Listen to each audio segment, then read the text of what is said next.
আসসালামু আলাইকুম, সাকসেস টপে স্বাগত জানাচ্ছি। তো আজকের ভিডিওতে দেখাবো কিভাবে অ্যাড মানি করবেন আমাদের এই অ্যাপসটার মধ্যে। তো অ্যাড মানি করার জন্য আপনার এই যে ব্যালেন্স দেখুন, ব্যালেন্স দেখার জন্য এখানে ক্লিক করবেন। আবার ব্যালেন্স দেখুনের পাশে আপনার অ্যাড মানি নামে একটা বাটন আছে। সো এই বাটনটাই ক্লিক করতে হবে। ক্লিক করার পরে আপনার যে পেজটায় নিয়ে যাবে, এখানে আপনার কয়েকটা সিস্টেম আছে। দেখেন রিচার্জ, এটা রিচার্জ ব্যালেন্স দিয়ে কী করতে পারবেন, রিচার্জ, বিলিয়ন রিচার্জ ও রেগুলার প্যাক নিতে পারবেন, এবং ড্রাইভ ব্যালেন্স দিয়ে ড্রাইভ অফারগুলো যেগুলো আছে সেগুলো কিনতে পারবেন। হ্যাঁ, সো ব্যালেন্স অ্যাড করার জন্য কি করতে হবে, এখানে রিচার্জ অপশনে ক্লিক করতে হবে যদি রিচার্জ ব্যালেন্স অ্যাড করেন।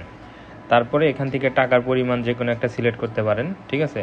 তো টাকার পরিমাণ সিলেক্ট করতে পারেন, অথবা এখানে টাইপ করে দিতে পারেন যে এখানে আপনি কত টাকা দিতে চান, ঠিক আছে। তো এখানে বিকাশ নগদের ক্ষেত্রে আপনার 100 টাকা থেকে শুরু হয়। তো 100 যদি আমি এখানে অ্যাড করি, অ্যাড করে সেন্ড অপশনে ক্লিক করলাম, পরবর্তী অপশনে। তো এখানে দেখুন অর্ডারের সারাংশটা শো করতেছে, এখানে সারাংশটা শো করতেছে, মানে আমি রিচার্জ ব্যালেন্সে অ্যাড করব 100 টাকা। সো এখানে বেশ কিছু পেমেন্ট মেথড শো হয়েছে, এখানে বাংলা কিউআর আছে, বিকাশ, নগদ, রকেট, সেন্ড মানির অপশনগুলো আছে, ঠিক আছে। তো বাংলা কিউআরে যদি ক্লিক করেন তাহলে কিউআরটা শো করবে। তো আপনার যে কোনো ব্যাংকিং বা এমএফএস অ্যাপ্লিকেশন থেকে আপনি এই বাংলা কিউআর স্ক্যান করে পেমেন্ট করার পরে এখানে স্ক্রিনশটটা আপলোড করে দিতে হবে, ঠিক আছে। তো যদি আপনি বিকাশ সিলেক্ট করেন তাহলে এই যে এখানে নাম্বার শো করবে, এই নাম্বারটা প্রথমে কপি করতে হবে, ঠিক আছে। কপি করার পরে আপনার বিকাশ থেকে এই যে পরিমাণের ঘরে যে 100 আছে, এই 100 টাকা আপনার করতে হবে, সেন্ড করতে হবে, ঠিক আছে, সেন্ড মানি করতে হবে। তো যেহেতু এটা বিকাশ সেন্ড মানি, সেহেতু আপনাকে এই নাম্বারে 100 টাকা সেন্ড মানি করতে হবে। করার পরে বিকাশের আপনি একটা ট্রানজ্যাকশন আইডি পাবেন। সো সেই ট্রানজ্যাকশন আইডিটা বিকাশ থেকে কপি করে আনবেন, ঠিক আছে। তো দেখেন এখানে আপনি 100 টাকায় এই কমিশনটা এখানে শো করবে, এবং আপনার ব্যালেন্সে কত জমা হবে এই যে এইখানে সেই ব্যালেন্সটা শো হবে, ঠিক আছে। তো ট্রানজ্যাকশন আইডি কপি করে আনার পরে এই যে ট্রানজ্যাকশন আইডির যে বক্সটা দেখতে পাচ্ছেন, এখানে আপনার ট্রানজ্যাকশন আইডিটা পেস্ট করে দিবেন, ঠিক আছে।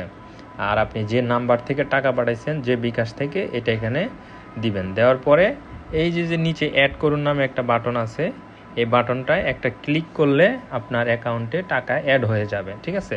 তো অবশ্যই প্রথমে টাকা সেন্ড করবেন বিকাশে, এই যেহেতু বিকাশ সিলেক্ট করছেন। আর যদি আপনি এখান থেকে নগদ সিলেক্ট করে থাকেন, এই যে নগদ যদি সিলেক্ট করেন, এই যে নগদ সেন্ড মানি, তাহলে এই নাম্বারে এখানে যে নাম্বারটা দেওয়া থাকবে আর কি, সেই নাম্বারে এই যে টাকার পরিমাণ যেটা, সেটা আগে সেন্ড করবেন। তারপরে এই সেন্ডার নাম্বার যে নাম্বার থেকে টাকা দিয়েছেন সেটা লিখবেন, আর এখানে ট্রানজ্যাকশন আইডি দেবেন। যে নগদ থেকে টাকা পাঠানোর পরে যে ট্রানজ্যাকশন আইডিটা পাইছেন সেটা এখানে দিয়ে এই যে অ্যাড করুন নামে যে একটু বাটনটা আছে নিচের দিকে, এটাতে ক্লিক করলেই টাকা অ্যাড হবে, ঠিক আছে। আপনার রকেটের ক্ষেত্রেও সেম, টাকা পাঠানোর পরে ট্রানজ্যাকশন আইডি যেটা থাকবে সেটা দিতে হবে, ঠিক আছে। তো আবার আপনি যদি একটু বেশি টাকা অ্যাড করেন, যেমন 20,000 টাকা এখানে দিলাম, তাহলে দেখেন এখানে সেলফিন, ইসলামী bank, city bank, BRAC bank, ব্যাংকের অপশনগুলো আসবে, ঠিক আছে। তো ব্যাংকের যদি আপনি টাকা অ্যাড করতে চান তাহলে আমাদের হোয়াটসঅ্যাপে একটা মেসেজ দিবেন।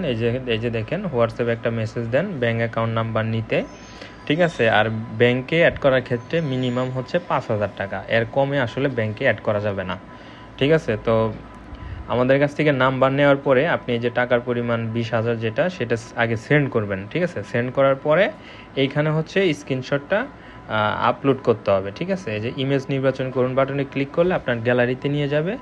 আপলোড করার পরে অ্যাড বাটনে ক্লিক করলে আপনার এটা পেন্ডিংয়ে চলে যাবে। তখন আমাদের প্রতিনিধি যারা আছে তারা আপনার অ্যাকাউন্টে ব্যালেন্সটা জমা করে দিবে, ঠিক আছে। তো এতই সিম্পল আমাদের এইখানে অ্যাড ব্যালেন্স করার সিস্টেম। অনেকে আসলে অ্যাড ব্যালেন্সটা করতে পারেন না, অনেক ঝামেলা মনে হয়। সো এখানে দেখাই দিলাম কিভাবে আপনি ব্যালেন্স অ্যাড করতে পারবেন, ঠিক আছে। তো মাঝে মাঝে এখানে আপনার বিকাশ মার্চেন্ট থাকবে, তারপরে বিকাশ পেমেন্টের যে অপশনগুলো থাকবে। তো ওইখানে ক্লিক করলে আপনার বিকাশের যে পেমেন্ট মেথডগুলো আছে, পেমেন্ট গেটওয়ে আছে, সেখানে নিয়ে যাবে। সেখানে নিয়ে গেলে সেখান থেকে আপনারা পেমেন্ট করতে পারবেন। ঠিক আছে, তো আমি ওইটা যদি আপনাদেরকে একবার দেখাই দেই তাহলে বুঝতে পারবেন। দাঁড়ান আমি একটু পিছনে যাই, পিছনে গেলে এটা এখানে শো করবে। তো ধাপটা চলে আসলাম, আবার পরবর্তী অপশনে গেলে এই যে দেখেন বিকাশ পেমেন্ট যে অপশনটা শো করতেছে, এখানে যদি ক্লিক করেন তাহলে দেখেন কি হবে, যে নিচের বাটনে ক্লিক দিয়ে বিকাশ পেমেন্ট করুন। সো কী করতে হবে, বিকাশ দিয়ে পেমেন্ট করুন বাটনে ক্লিক করলে আমাদেরকে বিকাশ পেমেন্টে নিয়ে যাবে। ঠিক আছে, এই যে দেখেন আমাদের বিকাশ পেমেন্টে নিয়ে আসলো। এখন আমরা এটার মাধ্যমে হচ্ছে আমাদের পেমেন্ট করলে আমাদের অ্যাকাউন্টে এই 500 টাকা জমা হবে। ঠিক আছে, আমাদের বিকাশ থেকে কিন্তু টাকা কাটবে, কেটে আমাদের এই যে সাকসেস টপ আপের যে অ্যাকাউন্টটা আছে এই অ্যাকাউন্টে টাকাটা জমা হয়ে যাবে। ঠিক আছে, তো টাকাটা জমা হইলে আপনারা এখানে দেখতে পারবেন ব্যালেন্স দেখুনে ক্লিক করলে এখানে আপনার ব্যালেন্স শো করবে।